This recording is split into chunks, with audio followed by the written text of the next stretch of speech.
மிகவும் அருமையான ஒரு வார்த்தை. பூமியிலே சத்துரு பிசாசானவன்.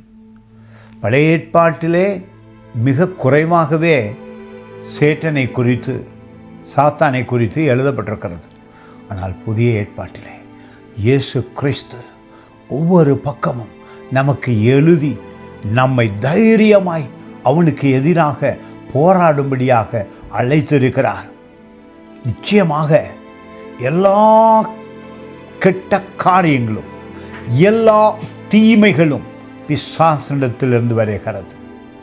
ஆனால் இயேசு கிறிஸ்துவிடத்திலிருந்து எல்லா நன்மையும் வருகிறது. இதை தீர்மானித்துக் கொள்ளுங்கள்.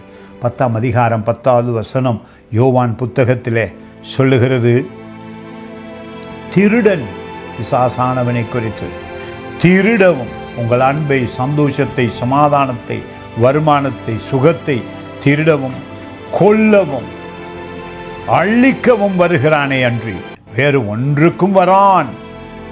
ஆனால் பாருங்கள், இயேசுவை குறித்து சொல்லுகிறது, நானோ இயேசுவோ அவைகளுக்கு ஜீவன் உண்டாயிருக்கும்படி, உங்களுக்காக ஜீவன் உண்டாயிருக்கும்படி அது பரிபூரணப்படவும் வந்தேன்.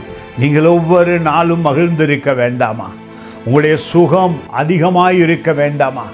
அதுதான் இயேசுவை உங்கள் சொந்த இரட்சகராய் ஏற்றுக்கொண்ட உடனே வேதத்தை அறியும் பொழுது பிசாசு நடுங்குகிறான்.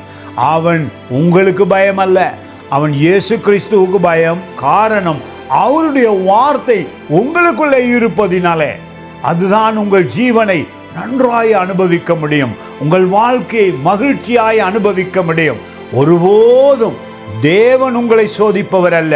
பிசாசானவன் உங்களை அழிக்க விடாதீர்கள், உங்கள் ஆசீர்வாதத்தை திருட விடாதீர்கள்.